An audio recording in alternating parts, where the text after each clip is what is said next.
you're not running your business like that, like, please don't come for me. You're doing it wrong. Like, what's the point? Yeah.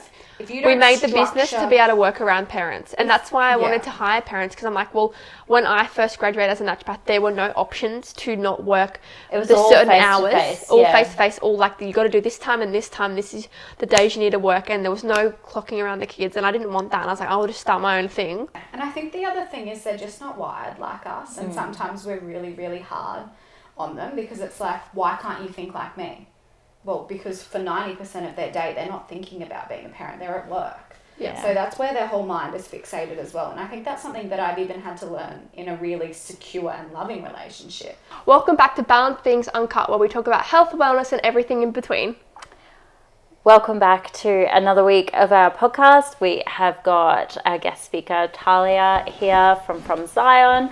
Tahlia is the founder of E&I The Label, Lyric Lane, and owner of From Zion, which is just an absolute feat to do the least. That's all of them. That's all three. That is all three, yes. Yes, there was sleepwear, but that has been merged since, so. Nice. Just streamline it's all things. sort of, working on merging it all, really. Amazing. And we're here with Little Bub Brewing as well, which is exciing when this comes out. Yeah. We'll have to add in the show notes baby's name. Yeah. Today we're going to focus on parenting, being parents within workplace, how it looks. So we've all got, I don't like the term split families. I don't think we've all got... We all have co-parenting arrangements. Merged families, we could say. All in different stages and how they look in different ways as well. So we'll dive into that a little bit more with how we manage all of that and how different it can look across the board as well. And give some tips and how to help and what we found does and doesn't work for our relationships, I guess, because everyone's so individual and different as well. Yeah. So do you want to start talking about your co-parenting relationship? Sure. You've got probably the most well-rounded... Would you say? I don't know. Yeah, sure. So I've got a co-parenting arrangement with the father of my kids and their stepmom. I'm very, very lucky to have a good relationship, but that obviously took time from both parties, I think. We have a really, really good relationship, and it's 50-50, which is actually pretty not that common, I guess, from a young age. So me and their father, Liam, split up when... Sterling was 9 months old and Indiana was 3. And so from that time onwards, it was pretty much a 50-50 split straight away. It never started on good terms though. Like, we had to go to mediation. There was some like legal stuff going on and some things that happened that obviously like both parties didn't know about. But I think that needed to happen. Like, for example, I'm sure they won't mind if I talk about this because I've already told them I'm doing the podcast. Like, I didn't know the stepmom existed when she existed, and she was introduced to my kids without my consent and things like that. So, like, it was not good terms to start with. And I think that it's good to showcase the fact that, like, even though it can be really terrible turmoil and really bad terms, doesn't mean you can't turn that around, as long as you're both parties are willing to put in the work to have a positive co-parental relationship. And I think that's key. And I think that's why I'm really, really, really lucky, is because they do put in the equal work I do in parenting and making the kids have a healthy upbringing emotionally, mentally, physically. And that's why I'm very lucky, and that's why 50-50 works for us, because we do get along and do agree on the major factors in the kids' lives. So I think that is why we do 50-50, because it works, and it means that I can give the business my all because I don't have them Monday, Tuesday, Wednesdays every week. And then that allows me to like do everything in the business related, and then I get really, really good quality time with them.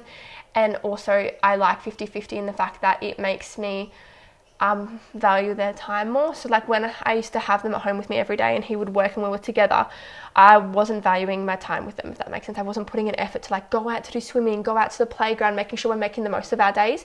Whereas now when I work, and then when I have the kids, I don't work. And so I feel like I can give it my all, and I feel like I'm a better parent because I have more space. Then I don't like explode as much. My anger, I don't have like any anger. Like, you know how you just sometimes like at wit's end with the kids that you like can't fucking deal. Like I don't get that really anymore because I've got the 50-50. I think it's good with a business too, because you I work around the clock otherwise. I wouldn't be able to, I don't think I wouldn't been able to get the business to where it is now if I didn't have 50-50. Like, there's no way I would have been able to grow it personally, because there's so much involved with a nat-based business, because you've got to train everyone up to be so specialised. Yeah. When I was finishing my degree, I was like, I can't have a business when I've got 3 babies. And my son goes away 3 nights a fortnight, so it's really confusing. One week it's a Sunday night, and then the next week it's a Friday, Saturday night, so that we each get essentially a whole weekend. So 4 p.m. Sunday to school drop-off one week, and then school pick-up from Friday to Sunday morning the next week, so that we can share that load a little bit as well. But then I have 2 under, well, Emilu's 3.5 and Hamish is just over 1 now. And yeah, I definitely could not split my time from them to work as well, because yeah, I think when you've had a child that's then in a co-parenting relationship and they go, it makes it so much harder. Like, yeah, you value your time, but then when you've got children that are also there all the time, you know what you're missing out as well. Yeah, see, I don't know any different. It's like, it's all I've known. It's harder. Like, we've had... It's so hard. Yeah, this week is the first week in a very, very long time where the girls have been away from our situation. And even just me, like I said to Zach the other day, we cannot take anything away from how much those girls help us. Like, the times when I'm like, oh, I need to be in 2 places at once and there's only one of me.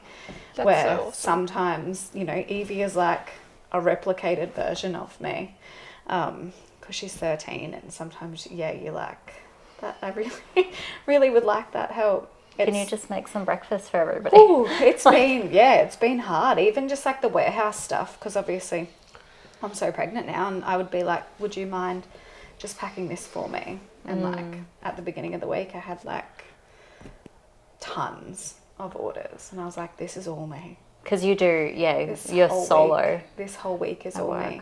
Yeah, we've tried the stuff thing. It's a challenge. And I think because we have such a flexible life and I don't really have like set hours or set days and stuff like that, I would find it really hard.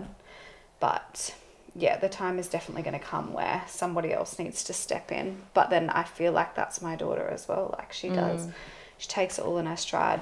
What made you... So well. What made you get children that wanted to be so involved? Like, how did you get there? Give us tips. Help us make our kids want to help out. It was just me and the girls for quite a while. I definitely led my path and like had to deal with breakup and just learning to be me again. I had my first child at 17 years old, so my story looks a little bit different to some people's. And then, yeah, probably trauma bonded, to be honest. But it was, I talk to the girls all the time about like our life when it was just us, and they have really positive reflections on our time together, which I think is probably a testament to how much I overanalyze things and still do as a parent. Like, I sit there some days and I'm like, I fucked up here and here and here and here and here, and the kids never bring, like, they don't see it like that. They don't. But parenting has always just been a whole nother level of intense for me, and I think it's probably a bit where I come from and not wanting to replicate that for my own children. And then just what I've learnt in the world as well. Like, I've pulled my kids out of school in COVID and they've returned for short stints, but we're back out of the system. What resonates for one may not ever resonate for another, but it works for us. Yeah. Yeah, our little boy's in a kindy, but he absolutely loves that. Like, we found it really, really hard to settle him in, so we've just let him stay there. And we're desperate to get further down the coast, but we were just like, we just need to let him have that time, because once this year's over, then we can move. Yeah.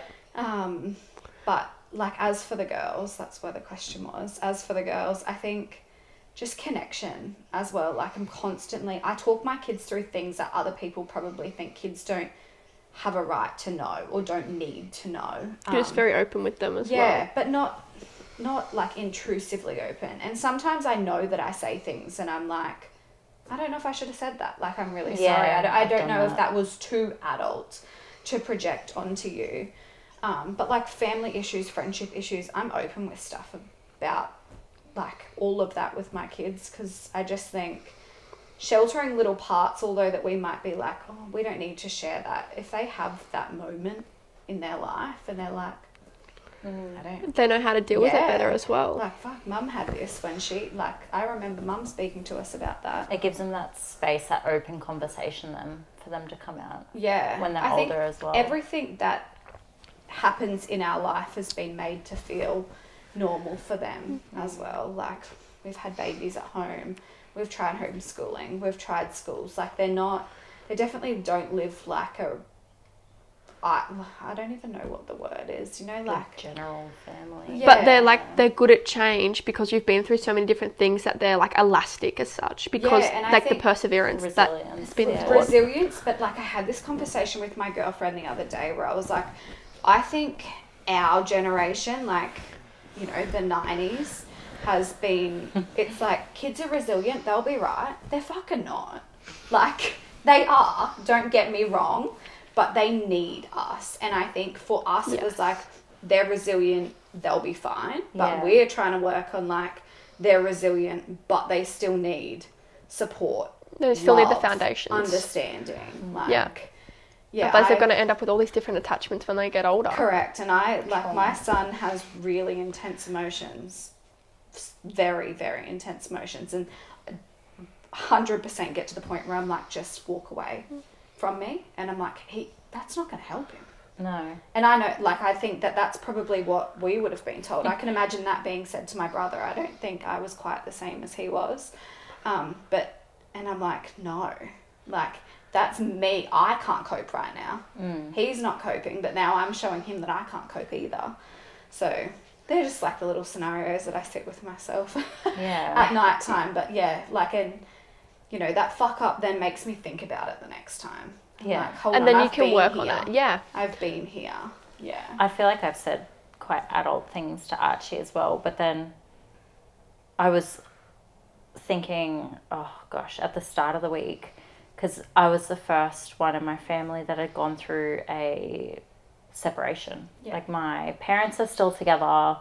My brother was with a long-term girlfriend. They'd been together like 10 years. Nobody had really done that. Like, all my aunts and uncles were still with their wives or husbands, and I was the first one that was like, okay, no, this is what's happening. And then to just talk about that with my mum, like, I'm afraid Archie's not coming back home, or I don't know what I'm doing. And she could only give me what she knew, and she didn't know that because she had never experienced that as well. And I'm just like, no, I want Archie to know all of this, because I want him to feel confident in that when he's older, that he can come to me if he's ever feeling like this. But yeah, it's because I was 17 when I found out I was pregnant with Archie, and I turned 18 a few months later. And yeah, like, I've still done things this year that I've gone, oh no, I probably shouldn't have done that. That was probably shouldn't have done that. But I think that what makes a good mother and a good parent is a parent who cares and who's always willing to be better for their children. And I think that we're definitely all like that. Yeah. And I think that there's something really empowering in like removing yourself in things that don't align with you, that whether that's like relationships, friendships.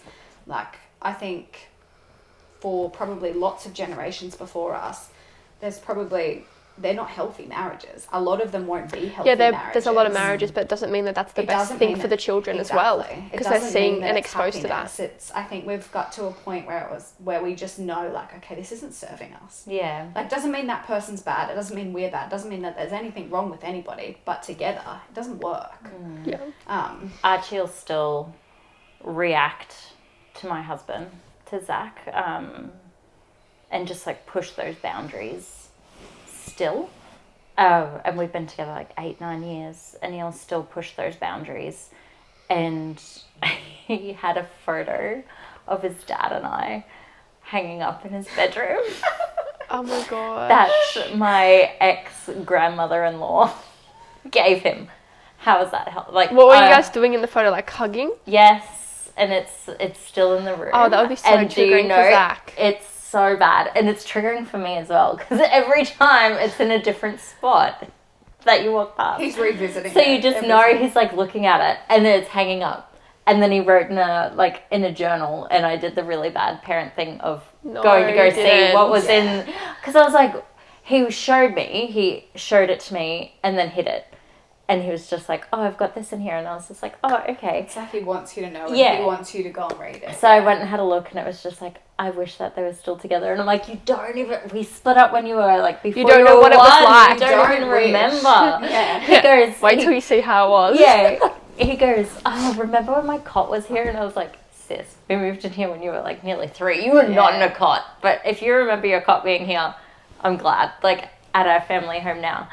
And it was just like, why are you going through that? So he still has that, why my parents separated. So he'll still push back and push those boundaries with my husband. And like, we were just on holidays and he was still doing it.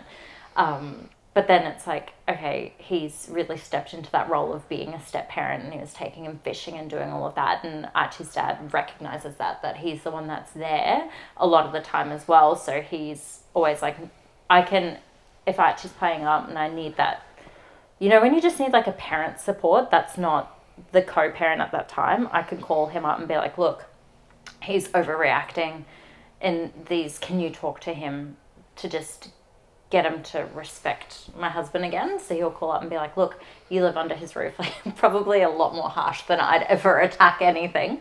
But he's like, you live under his roof, like, make sure that you do what you're told and pay him respect. And I'll do the same thing and like make sure that you're listening to stepmom and doing all of that, because she's the one that's running you to school. She's the one doing all this. She's me when I'm not there. So I'm really glad that we can like lean on it that way. But it still just gets you and you're like, why do you want that? And I've always said to him, like, 2 happy households are better than 1 unhappy household. And like, we fought so much when, so I was probably young, 18-year-old, never lived with somebody before, and like, you're trying to navigate living with somebody, and then you've got a baby, and I was still a baby, and I didn't know what to do with a baby. But yeah, to go through that whole 2 happy households is so much better than 1 unhappy household arguing all the time. Yeah. So take us through your parenting arrangement at the moment. So at the moment, it's 3 nights a fortnight. So Sunday nights 1 week, Friday, Saturday nights the next. Archie's stepmom will run him to school on the Monday and pick him up. It will go 50-50 next year, so Archie's starting high school a year early. The high school he was intending to go to is accepting 5s and 6s instead of just straight 7s, so he'll go there for grade 6.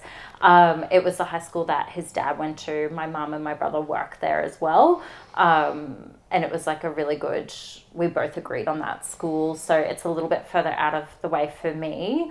And then his dad's like halfway there already, so then he'll pick him up.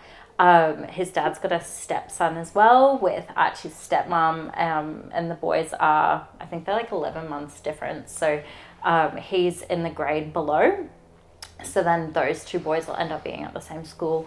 My kids are just out of the scope of being at the school at the same time, because Emmy Lou's 7 years younger than Archie. Which was a big thing for me, because I was like, if she's a boy, then I'm definitely happy to go there. But with her being a girl, if they were slightly closer in age, I would have looked for probably a co-ed school to keep them together. Because the all-girls schools where I live are not quality. Not it? They don't Many really. of the schools aren't quality. What about you and your arrangements? We live a distance from each other now, so What's the distance? well, he's in Ipswich. How far is that from Shout you? out. Like 2 hours? Nah, we meet halfway. Like, when the girls see their dad, we meet halfway. And I think the one thing that I always do say is that man has never challenged any decision that I've ever made for those girls, and like, that's something that I really have to give him. Even in the most toxic of days, he's never gone, actually no. And I don't, to be honest, there would have been spiteful decisions that I would have made, and he probably still never challenged them. But we made the decision to move down the coast. We did discuss, obviously, the logistics of it, and all of that sort of stuff. Our girls are a little bit older, they're 10 and 13. So they're sort of entering their era of like, I'm not going here and I'm going here. Not in a toxic way, but like they've got friends now. And it's like, I don't want to miss out on this and I don't want to miss out on this. But it definitely got to a point where I was like, no, like you are now, it's like you're never seeing dad. You need to implement this back into your little social calendar because I'm not, that's not okay. So when the girls see their dad, we meet halfway and they'll spend the weekend. It's about like half an hour each, really. Yeah, it's like half an hour. He's moved further out now, and then we're going to move further down, but that's fine. Like we sort of we'll continue to meet where we meet, but there's no agreement, there's no days, there's no time. So mine looks totally different. You've got a very fluid parenting arrangement. Yeah. Zach travels to and from Ipswich every single day for work. Your partner. If the girls ever wanted to go up to see their dad, they can travel with him. But yeah, we just sort of go with the flow. Hey, like that's nice. We've got lots of flexibility in our life. Flexible chaos. Like it's definitely not ease at all. It's crazy. Like 4 children's crazy. I can't honestly imagine what 5 is going to be like. They just start looking after it themselves though. Yeah. Like, well, not themselves, like each other. We were on holidays and we had a wagon to pull the little kids like up and down the beach. And then Archie started pulling the little two, and I was like, "Oh, okay, cool. This is hands are free. This is so good. We've arrived." Like finally, because we're all in more positive co-parenting relationships than where we've been in the past. Because we've all been through some turmoil, which I think is so common. When you go through co-parenting arrangement, I think it takes I honestly think 12 to 18 months to then get through a positive relationship if you guys go in the right direction. I think that's about average, and I tell people it will get better. But what would your tips be to try and get through to the other side when you feel all you feel is hate towards them? I think you have to let go of your ego. There's a reason why you're not together, and you as whoever you are in that situation have to accept the fact that you can no longer control that other side. And I do unfortunately think that it is a female predominant issue. I think that we are responsible for a lot of the animosity that goes on. I think that it depends case by case basis. Obviously, taking out people that are fully controlling in abusive situations. 100%. If a father or a mother is in that type of situation, then I think that we shouldn't be having amicable parenting decisions made on both halves. But if you minus that out and that equation out, I do think that women can be quite protective. And I think that what I learned in my experience is I am equally a parent than Liam is, and Liam wanted to have 50-50. He wanted to have them in his life. He never wanted us to break up. So I don't think it's fair to take the kids away more than 50-50 when he wanted just as much as I wanted. And so that's what made my decision to be 50-50 as well. I think we sort of do get caught in the trap of no, it's my way. And we believe it's our child more the fact that they're as well. Our children, but they're equally their children as much as that father wants to put in as well. Whereas with Liam, he always was putting in that half. So I think that's what made it easier for me to decide that. Or whereas if he wasn't, then I'd be well, why would I give you 50-50? Yeah. I feel the biggest thing to remember, and it's took me, we haven't been together for 10 years. It took about 5 or 6 years to work it out. 12 months. Oh, yeah. It's and then... I'm so glad it worked out for you that quickly. Yeah, because I'm just you've got to look at all those new dynamics that come about as well. So new relationships on both sides. That's going to flare things because it's that readjustment, because things might be really settled between you and the dad, and then somebody comes on. But my thing's always been be comfortable in your own skin enough as well. So I never things were thrown, I don't want to talk bad, but there was always situations where it was oh well, Archie's called her mum, and I'm just I don't care. I know that I'm never going to be replaced as mum if I put in 110% of my effort. And I think the big thing is women feel insecure that they're going to be replaced, and we're so worried about that. That's half the problem. We're scared that we're going to be replaced. And that was an insecurity when Amelia came in, which is their stepmom. They're married now and they've got one child of their own together, and then they're pregnant with another. And I was so insecure and that she was going to be a better parent than me. But at the end of the day, they're still I'm still their mother, and she is a great addition and a great stepmom for them, and I obviously like love her so much, and we have a great relationship. Like we hang out with our kids all together and whatnot, and I've babysat her kid for her before and whatnot with my kids. And I think that's a big thing, is like you've got to let go of your ego and you've got to work internally. In order to make co-parenting work, you need to look internally at what you're projecting out there in situations that you don't even realise. Like, you don't want him, so why can't someone else? Yeah.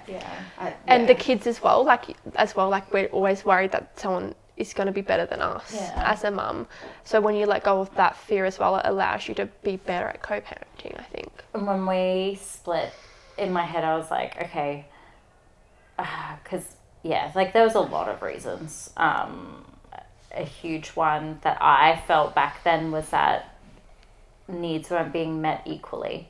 And in my relationship now, it's like roles are a lot different from when we were kids. It's not that traditional like homemaker mom, but I did want to give that level, but then I wanted equal needs to be met as well. Like, I need you to be waking up and helping as well. Like, that's a lot different from what it was 25, 30 years ago as well. And one thing that, it took me about 5 years to learn was that if they didn't do it then, they're not going to magically start doing it when you're not in a relationship. So if you were the one that was always doing this and making those appointments and running here and there and everywhere, they're not magically going to learn that because you're not there as well. And that was something that I was like, why aren't you stepping up? Why aren't you going out and buying clothes? Why aren't you doing this? Why aren't you taking him to get his hair cut? And why aren't you taking him to the dentist? He didn't do that then. So accepting that that's probably not what they're going to just magically start doing when you're not with them. Yeah. And I think the other thing is they're just not wired like us. And sometimes we're really, really hard on them because it's like, why can't you think like me? Well, because for 90% of their day, they're not thinking about being a parent. They're at work. Yeah. So that's where their whole mind is fixated as well. And I think that's something that I've even had to learn in a really secure and loving relationship. Like, I'm like to Zach, why don't you just come home and switch on? Because he's trying to switch off. Like, he's done his job all day as well. And I feel like I was probably way too hard on the girl's dad in that regard as well. Like, we became parents at 17 years old. I grew the baby. He wasn't just going to wake up one day and be like, I got this. It's I think our expectations of them are sometimes incredibly high, and we don't have the patience because we're living in that current state of overwhelm as well. Like, we don't have the time to do everything that's already on our plate, let alone sit down and walk someone through how to be a parent or how we want them to parent. And I think that's another thing that's really hard as well, is you can be with somebody that you absolutely love and adore, and you can parent two totally different ways. I know that happens in my house. Values-wise, we're totally aligned. But sometimes the way we deal with things is totally different. And that's where I definitely have to let go of my ego, because I'm like, these are his children as well. Like, I can't just have it my way all the time. And I feel like that's where, like, almost like a toxic mindset that I have to go, hold on a minute. Like, I don't own all of these people in this house. They're their own people. And, like, I've definitely had to work on my own triggers over the years where I'm like, no. Even food, like, for me is a massive thing. Massive. I notice it in my kids, though, whereas I don't think, both dads in the situation do notice it. And I'm like, I wish you would just stop.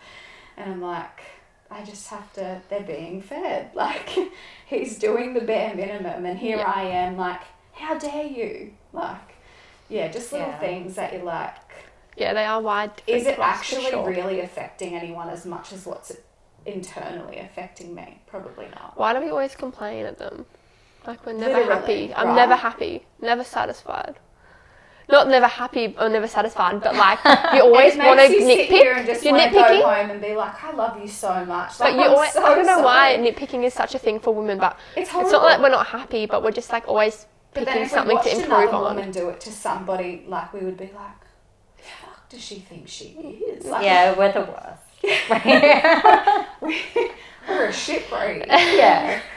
And I think it makes it hard with co-parenting too, because like I know my triggers, and like Archie's stepmom's fantastic. She's a hairdresser. She does my hair now. And I think that's key as well. Like your co-parenting relationship will be dependent on the quality of the partner they choose. If Liam's There's been some. if Liam's partner was terrible and was treated terrible to my kids, he wouldn't be seeing her. Yeah. The kids would not be having 50-50, I can tell you that right now. It's dependent on the type of partner they choose, and so choose wisely. And I think that goes the other way as well. Yeah. So like my husband's quality now, but if he was an absolute asshole, I'm sure Archie's dad would flare heaps, but like he can see that he's putting in the effort. He's being treated showing well. up. He's being treated well. Like Zach treats him as much as he can like his own, because I don't think you can ever expect them to treat him 100% like There their is own. always that little bit of difference, and as much as I hate to admit it, it's there. Yeah. It always is, and it always will be. And I think that we have to stop looking at it as a bad thing, because honestly, like, maternal and paternal genetics, like, you can't fuck with that. And like, that's, it is what it is. Zach said to me, I became a dad overnight. And it's very true. So when I met Zach, I was 21 and he was 24, which is still pretty young. Yeah. To Yeah, then it just is. have a 2-year-old. He's like, I just had a 2-year-old overnight. Yeah, like, he had no responsibility yesterday, and now Yeah. All of a sudden it's different. And he lost his friends because they were all like high school friends. Some were in relationships, some weren't. None of them had kids. And they think it's And they're weird, having like, kids now. And it's like, oh, okay, cool. So we couldn't stay out past 10 o'clock because who wants to parent after being a night on the beers at 10 o'clock, loud music, we go to gigs and stuff, and then we go home. And I'm like, okay, well, I know that Archie's going to be up at 5 tomorrow. I don't want to hate myself tomorrow. We're going to go home. And they used to be like, oh, he's missing out. And I can see why they probably didn't like me as much as well, because they were probably like, oh, she's taking him away from his friends. Like, it was not that. He stepped up. He stepped up 110%. I remember when we started dating, and I used to pack Archie a little lunchbox to go over to his house. And it was one of like a key relationship moment with Zach was that he took us out shopping, and he's like, I don't want you to have to bring a lunchbox of snacks to my house for Archie. And I was like, thank you so much for being that considerate, because I had dated previously as well, and it was just like, oh, come over when you don't have your kid. Yeah. Whereas Zach was like, no, let's make sure that you have all of Archie's snacks at the house. And he painted his room so that it was his room. That's so sweet. Yeah, and he went all out. How long to the relationship was it that Archie moved in with you guys? Oh. Well, There's no shame here, because I fell pregnant within 3 months. So. I lived alone, and I was going overseas. So I went overseas for like 10 days, just under 2 weeks, when I was 21 for my 21st birthday. I went to Egypt. So I was living alone, and then I moved in with my friend that we were going overseas with. And then I moved back home with Archie, so that he had like a sound place before I went overseas. Like, his sound household's probably always been my parents' house, because we're there all the time. So we moved back in there, and I was looking at getting my own place, and it was the week I got back from Egypt that I met Zach. So, well, I knew Zach prior to that. It was the week we started talking was when I built up the courage to message him on Facebook, because he was one of my coffee shop clients. So I worked in a coffee shop. Dating a client. Oh my gosh, coffee shop I don't feel like patron? Like, it's not even I'm a client. I'm just staring. my coffee privilege. Yeah. But it's a very funny story. So one of my best friends owns the coffee shop, and I went overseas, and that was like when Tap and Go came out, and they'd pass us the card, and then we'd tap it, so you could usually be able to like check out the first and last name. Oh my god. But he didn't have one of those cards. He had like a swipey swiped, card. yeah. He didn't have a chip. Like, what dinosaur age fucking bank Hang did out he your husband go to? on a podcast. Yeah. Lol. No, he knows about it. So I said to Amanda when I was overseas, I was like, okay, so because we knew his first name. I was like, his name's Zach, he works for council, he gets a medium flat white, sometimes a cappuccino, I need you to find out the details. And she messaged me while I was overseas, like, this is his last name, no girlfriend, he's 25 24 or 23, 24. Blah, blah, blah, blah, blah. So I found him on Facebook, messaged him, blah, blah, blah. What did you message him saying? No, I didn't message first. I added him on Facebook, and somebody, he thought the lady that he went down had said something to the coffee shop, because turns out he had a big crush on me the entire time that I had a crush on him, and we didn't know.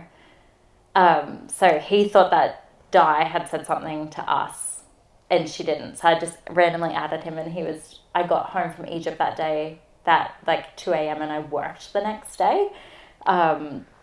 And he was like, oh, how was your trip? And I was like, yeah, it was good. And then he messaged me that night and was like, hey, did you want to go out and grab coffee? It's Zach, the guy from the coffee shop that gets a flat white. I could find the message. Even though it says my name. Yeah. And I was like... I added you, I know who you are. Yeah, I was like, no shit. So yeah, then we went out. And that was end of September.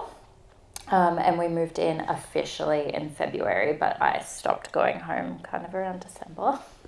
Yeah, okay. And then, so yeah, we moved in around that time, but it was so funny. We were laying in bed one night and he was trying to find a message that he was sending Gavin, my husband's mate, Gavin, and he's scrolling through these messages to try and find some random thing, and it was like months away. So this was like September, so let's say June, July, scrolling through messages, and there's a screenshot of my Instagram. So he already knew you. He already knew my name. He was already having a stalk. Because we went on our first date and got in the car, and because like looking back now, you just go, fuck, I was so young, like to just do shit. Not like do shit, but like, so we walked back to his car to go out. I think we went to Grilled, and he picked me up from the coffee shop. We walked back to his car and get in the car, and he locked the door and he goes, I guess you hope I'm not a serial killer now or something. And I was that would like, actually scare but me. like imagine now, I'm just like stranger danger, like why did all of this? Just for you last night. Yeah, and it's just like I was so stupid back then to just, but yeah, it was fine. And I just recently changed my number at that time, so we were only messaging on Facebook, and I gave him my number, but I had actually merged the two numbers.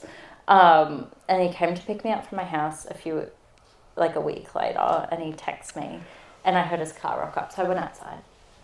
He'd text the merged number to say I'm out the front of your house, and sent a photo of Hannibal Lecter, because he knows how much I love Silence of the Lambs, which never went to me, which went to some random that probably freaked out.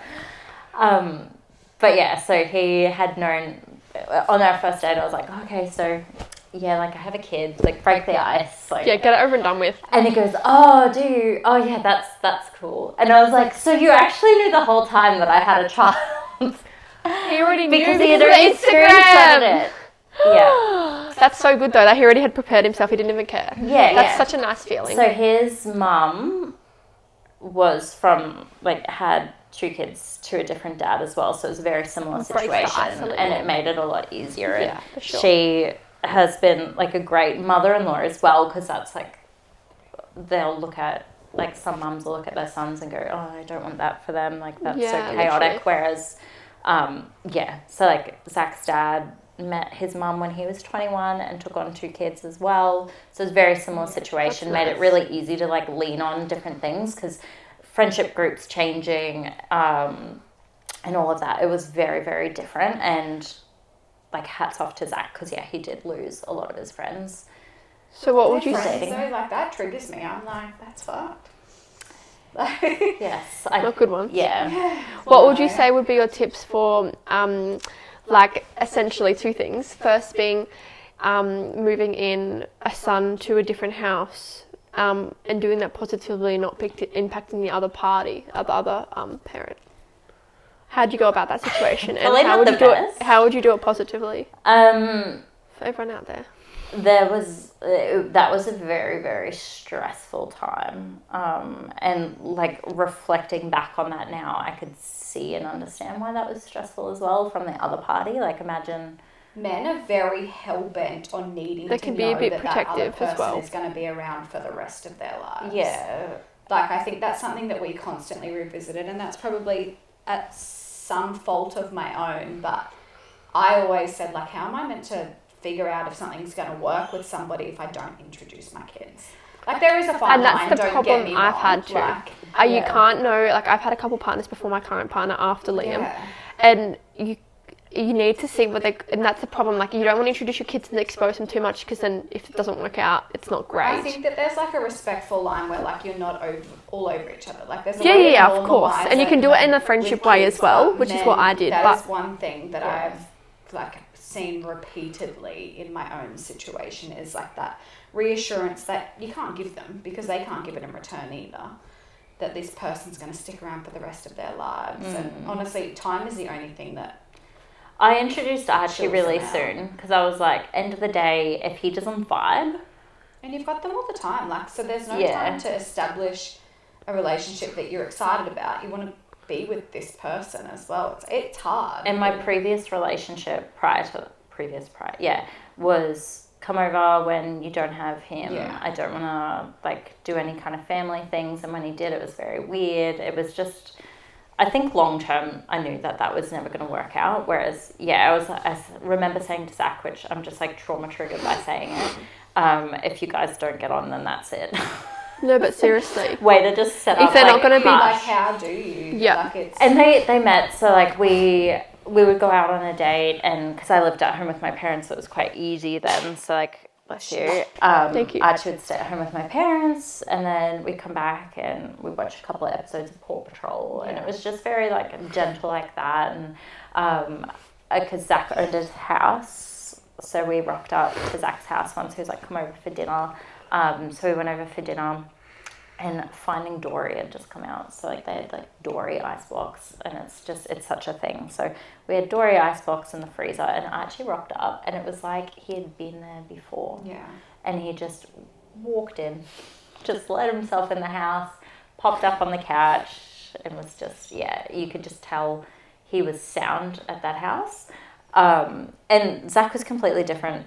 I wasn't driving at the time. I had lost my license for like a month. Jesus. And that was like a whole other co-parenting segment where I didn't pay a parking fine. Oh. That parking fine had went to old mate's house, and then I had to give up my license for a month, and that was it. So Zach came and he picked me up. So I had to meet him in that kind of scenario. That sounds nice and slow though. Yeah. And I would recommend that. Yeah. But I think at the end of the day, you shouldn't feel guilty for introducing a partner to your kids, because you need to see how that partner interacts in order to know if it's going to be long term or not. Like, I need to see that, because that's more important to me.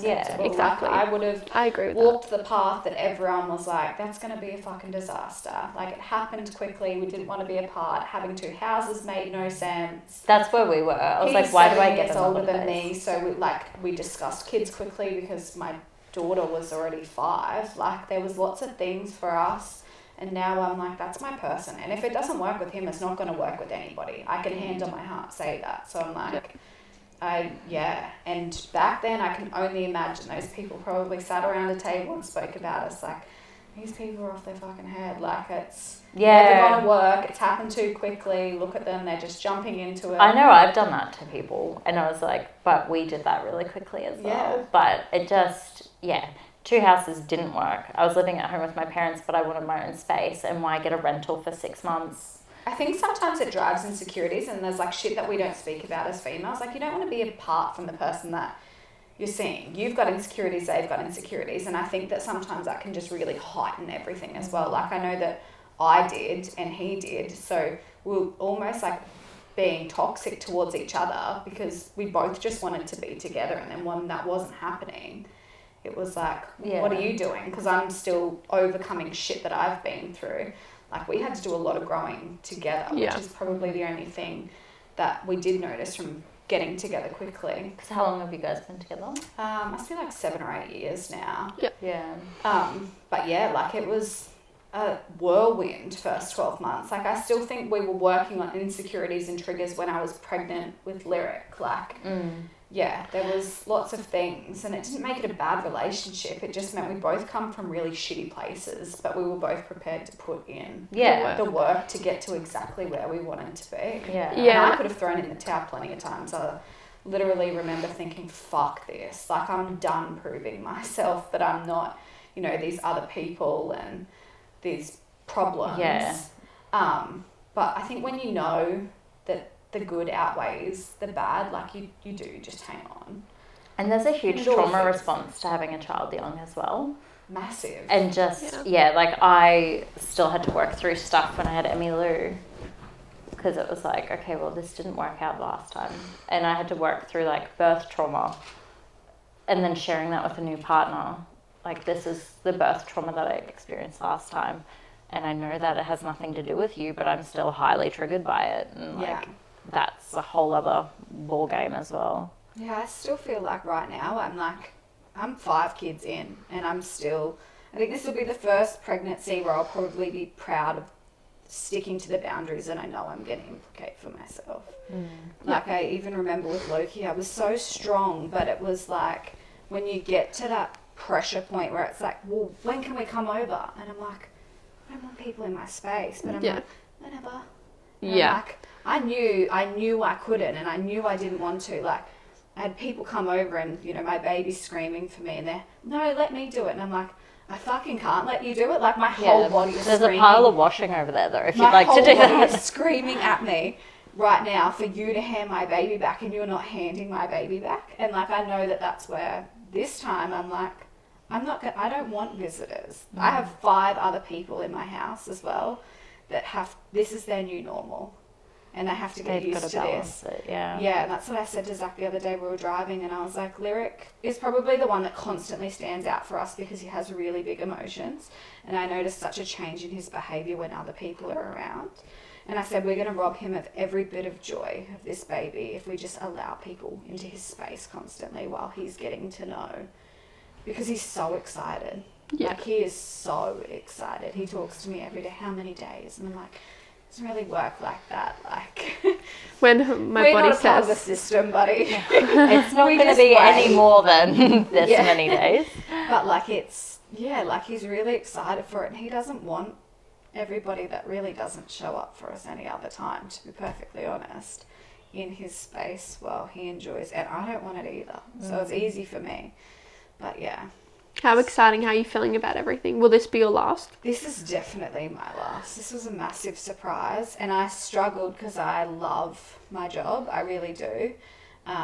It's stressful and it's hard and it's all of the rest, but I felt like I was just getting back to me that norm. And that time to shine. And yeah, like, the juggle seemed easier. I didn't have babies, and then I was thrown this curveball, and I was like, fuck me. But yeah, I don't know. I feel a lot of things. Like, I'm probably more emotional about the fact, like, I sit there and I'm like, what if I don't give to the others what they need? I've definitely cried over that, and just like that.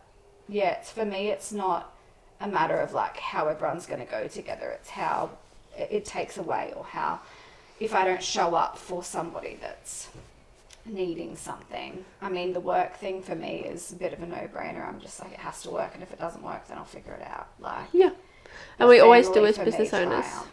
I think anything, and I'm pretty unapologetic about that with even my online community. I'm like, if you don't hear from me, like, I'm sorry, but I'm really not. Like, there's so many more things that are important for me. This is very surface. Like, yeah. And I think just owning it too, like, everybody's human, and at least in your community, because, like, it's very targeted to maternity and kids and stuff. You've kind of got that community that goes, we get it, like, we understand. And that's like same with, like, mother and children based naturopaths. Most of the time people are like, we get it. Bit vulnerable and, like, share the shit that people don't usually, like, you have that influx of people that you never expected that are like, please don't explain yourself. Yeah, and it's not the people, that you would expect that come forward, which is a bit of a nice feeling. And you're going to have the girls in with the birth as well? Honestly, I think that everybody will end up being there. If anything, exciting. it'll be the girls that stay asleep. I've been like getting up and moving around the house just at that point where it's like I can't sleep. I'm like uncomfortable. I need to just move at random hours of the morning. I was running a bath for myself at like 3 o'clock the other morning, and I just heard these little footsteps, and the door opened, and Lyric just started taking his clothes off like he was getting in the bath. I said to Zach last night, I was sitting in the bath again, I honestly just live in the water, and I was like, we're all going to be together. Like, they just know when I'm not in that room, especially at night time, because we're all still, we sleep where we fit, honestly, in our house. And sometimes that's me with the boys, or it's Zach with the boys. It's just wherever we end up. And I was like, I can feel it. Like, they just know when I'm not in that room, and they will know when something's happening. Whereas I think when it was like when we had Loki, it's a little bit different. So I think that it will very much be everybody. That's awake. exciting. Yeah. That's nice. That's Loki reckons he's wearing his goggles. Yeah. I love that. Yeah. I was like, I don't know if you want to go scuba diving in there, but you do you. Yeah. My one regret with Hamish, because he was my last, and I think it was hard because Emmylou she just turned 2, and she's so maternal though. Like, she's every day since he's been born, it's just, hi Hamish, I missed you, like every morning. That's so cute. I kind of wish she was Sterling there. is like that with baby Callie. Yeah. His other sister. So cute. Whenever he gets in trouble at my house, he goes, I just want baby Callie. It's so cute. How is that for you with them having other siblings?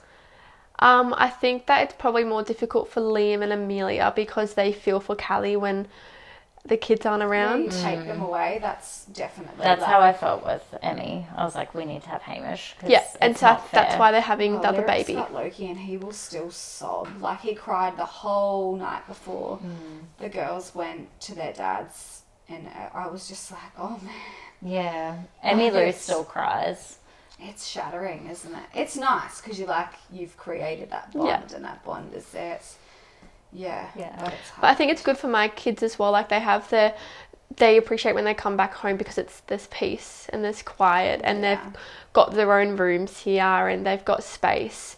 Whereas they've got their siblings, which they love, and they get all that time, and then they have the best of both worlds. I think it'll be good for when they grow older because they can pick and choose what they're feeling like, and they're going to have a really, really amazing family full of love and like lots and lots of kids. When they're going to come here, they're going to have mum on their own, one-on-one time, just me, and that peace and quiet.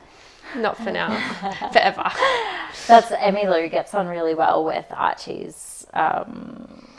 I don't even like the term half brother because like he's never going to have a whole brother, so I just say brother and sister. Yeah.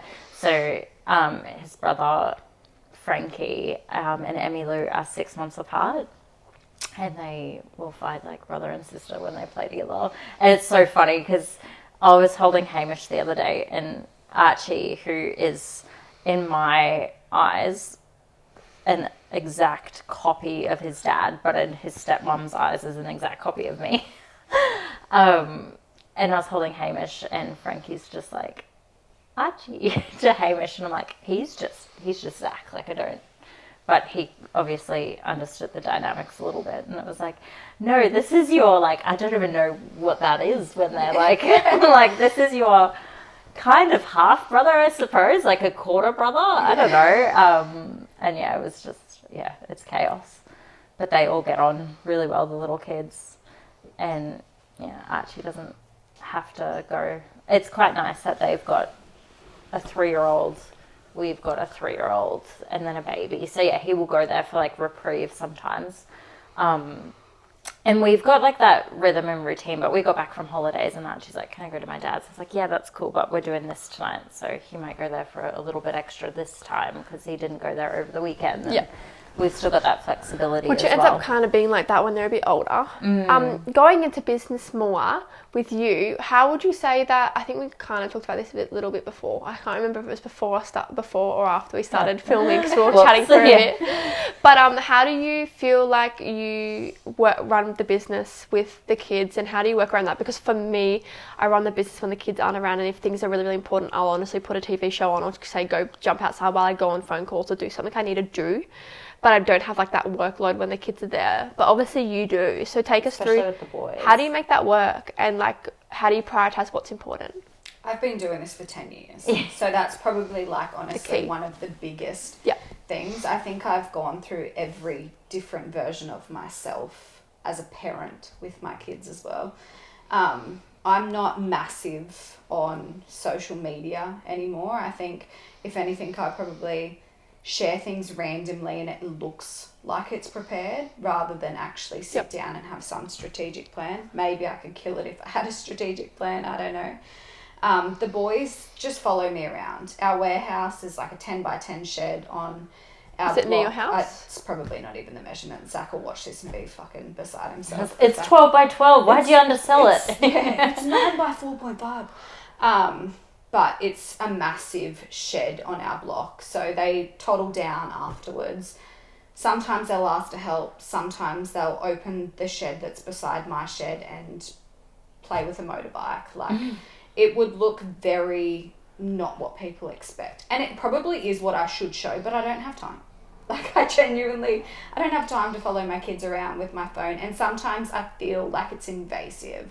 I don't like sharing every part of and them online. Doing what you like. There's no right or wrong with social media too. It's what you feel comfortable with, and there's nothing wrong with not showing that. And I think the best part about probably running an e-commerce business is that my work hours can be 5 till 9, not 9 till 5. That's good. That's one thing I love about our business too, because it's structured for like everyone that's employed by us, besides one person, is a mum. Yeah. So out of the 8 or 9 of us, there's one person that's not a mum. And like they can work when they want to work besides their consulting days with their clients. Like for you, like what you probably clock in like 30 hours of work a week, but you're only doing face to face for client facing 2.5 days, which works. And then you do the rest of your work when you feel like it. Yeah. So most of the time I work like once the kids go down 7:30 till 9. And I think that's the same as me. Like if you're not running your business like that, like, please don't come for me. You're doing it wrong. Like, what's the point? Yeah. If you don't we made the business to be able to work around parents. And that's why I wanted to hire parents, because I'm like, well, when I first graduated as a naturopath, there were no options to not work certain hours. All face to face, all like, you got to do this time and this time. This is the days you need to work. And there was no clocking around the kids. And I didn't want that. And I was like, I'll just start my own thing, because no one's doing this individual work for kids anyway with testing and the way I want to do it. And then that way I can actually employ mums who are appreciative and work around what they can and can't do. Like picking their own days and their own hours, and then working outside of that and still getting paid for it. So I stripped back like a massive multi-million-dollar business to work for me. And like, I have all intentions that I'll be able to push it back to where it was. But for me, it was like, I knew that I wanted it. Yeah.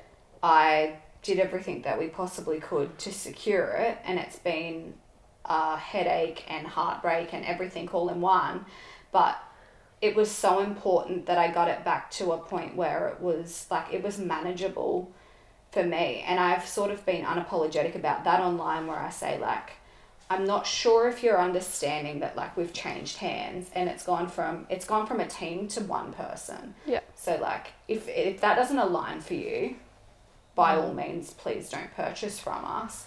But just in case there's a miscommunication, like, I'm one person. So that's one person in marketing, social media, design, packing, like, you name it, I do it. And in decent capacity too. Like, I sat there, I reckon, well over 12 hours yesterday just on my computer, like, just nutting things out. Because I'm like, if I have all X, Y, and Z done, I know that I have my partner and my child that can capably put stock on the shelves. I've got all of the products ready to go online. Like, I think planning is probably a big thing, but not your website design. And I love that. Everything. Like it. But I've taught myself that it doesn't happen overnight. And if I had 20 more hours in a week, I would love to be able to coach people just so that they understand that this shit does not happen overnight. But then there's so many things that we just do not need to outsource. And I love that you are showing that you don't have to have a business to get it better and bigger, and no, you don't need to go and scale it 100 times to make it better. You can just do the business the way you want to do it. And that's the whole point of having a business, is so you can live the way you want to live with the business. And that's what I love that you're showing. Like, sometimes I don't like to like flaunt like what we've got or anything like that, but like our business is doing better now while it's in-house. Just like it just makes sense. Like, there's lots of things, because outsourcing is money, and if it's not worth it, exactly, like I could name to you 1,000 things. I think our subscriptions were like I'm talking thousands and thousands a month, and it's like $400 now. Like, you have to get so familiar with everything so that once you're at the point where you can outsource, you know if you're getting value for money because you've had your hand in that. Yeah, I agree with that. That's probably my biggest thing. Like, I will teach myself, even if I don't want to learn it, I'm going to push through for now, because by the time I hand it over to someone else, I want to know if I'm paying this person to do the job properly. And if they're doing a good job, idea on what it is that you're paying them, how do you know if it's worth it? Showing 100%. up for you. It's probably good to have the girls in there with you too, because like they want the business to succeed as much as they you have that do vision as well. and passion. Like, Evie, like that, I know that that's where this is going. Like, she will 100%. And that's what I say to Zach. Like, it's a horrible way to think, but if something happened to me tomorrow, a business could genuinely still stay afloat. Like, I have people within my community that I think would go, let me just do the ads until you find, like, little things that my family aren't capable of. I have the relationships with people that would take over little parts. But yeah, I've definitely taught it's not that I've even taught them, they're interested. I think when they watch you enjoy something as well, like, we get so excited when these bags rock up with samples that such a good feeling. It's the best. Like, even swimmers, like, it's so exciting. How often do you design new stuff? Like, where do you fit that in your schedule of things? That's so cool. It'd have to be every day. Yeah. It doesn't really stop. I think now we're on a better flow. Like, I was placing these massive $100,000 orders sort of size that we couldn't afford.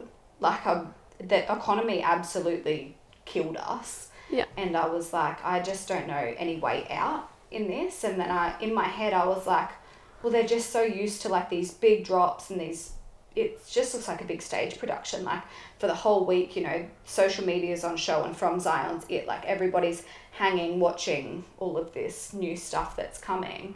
And I'm like, I'm going to try and do like 1 or 2 pieces here and there. And it's worked so much better. Awesome. So much and it's more better. doable. I remember it is more doable. 10 years ago, it was like micro. And if you weren't on getting it, like, yes, you disappointed people if they weren't there, but it's like, it made it more special. And we're back there. Like, my emails. I loved that. Yeah. It's a bit of a different spin. Like, I've definitely implemented more of me into it. And I constantly was telling myself, you know, it's too risky. It's this, that, and the other. But like, we're selling out. Like, I have people emailing, and like Shopify inbox is something that I work off as well every day, going like, oh, my size isn't available. When will it be? And I'm like, sorry, like, it won't be. Like, I specifically wanted to start more of like a limited edition approach, which was essentially just cutting some numbers so that we weren't burning money. Yeah, 100%. Smarter way to go. Yeah. And it builds more retention with people and wanting them to come back when something does release as well. And I get so much more excited now. Like, I think we had a 93% return customer rate. That's which I awesome. Well, I thought this was the best thing in the world. But then I spoke with one of my girlfriends who was just a wealth of knowledge. She's absolutely incredible. And she's like, you're looking at it wrong. She's like, there's no room, like, you're not opening the door for new people. And I was like, that's so true. Like, you've got your people that are coming back, and that's incredible. That's a good stat. She's like, you want 50-50. Like, ideally, that's where you want to be at. Like, you want 50% new customers constantly, and then the 50% can still be your 93%, essentially. But, like, you're luring in so many new that the 93 is now just 50 on paper, but it's still the same 93% of people. So yeah, it's got just some little loyal things customers. that you learn. Like, you think that sometimes the numbers are all in. It's understanding, I think, your numbers as well. What would you say the biggest thing that the kids taught you to help you with business would be? I'll get emotional. my biggest thing was probably like I had to create a life or something for myself that nobody could take away from us. I left jobs and That's how I probably felt as well. intentionally didn't even give myself to jobs because I didn't give a fuck. Like if my kids were sick, that's where I was going and I was not arguing with you about it. So for me it was like, it started as a hobby again. Like once I had Lyric, it was just E and I, and it was just like this fun little thing that I put some savings into. Look, now we've invested every single cent of our life savings and Zach probably doesn't sleep at night. But I know that's a Zach issue. I'm really sorry that you've got to work like 17 hours a day. I know that it will come back, or if it doesn't come back, we'll sell it and we'll get back what we've put in. Like it, I'm not money driven, and I think that sort of is allowing it to come to us a lot more freely and honestly than what it ever has. I used to sit there and be like, fuck, how can I make $20,000 this month? And when I let go of that like constant push, everything started to shift. It does. It when you seriously stop does. restricting and pulling and thinking about money, it will just flow to you. Yeah, like that I money don't have mindset. to have sales anymore.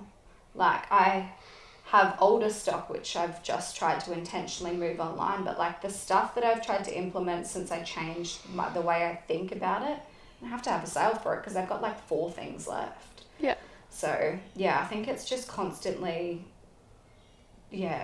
changing the way that you do things as well. Like if something's not working, change it. Yeah, and you don't have stick with to it. you don't have to throw the whole business in away because something's not working, or the whole thing's not working. Just reinvent it and change the way you're doing it. I think is key, like with what I've learned as well. Yeah. And it's given them great skills too. The kids. Yeah. Before we finish up the podcast, shall we talk a bit more about some co-parenting tips and stuff? I feel like the biggest thing that people want to hear, or I feel like I would have wanted to hear, would be just tips to go from a bad to a positive relationship. I think for me, the biggest tips I could give would be love your kids more than you hate their father. That was the quote that I used a lot when I was feeling angry, because I knew that he was still good to them.